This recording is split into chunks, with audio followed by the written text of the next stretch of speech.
নমস্কার।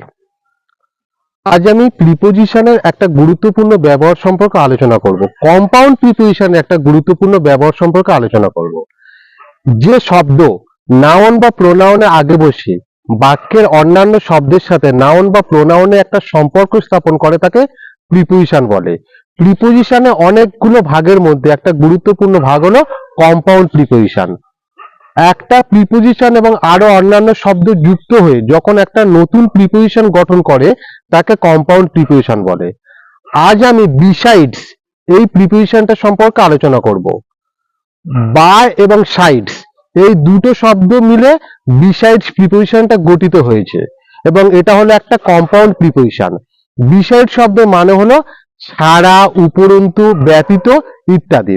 একটা উদাহরণ হলো ফুটবল ছাড়াও সে টেনিস খেলে।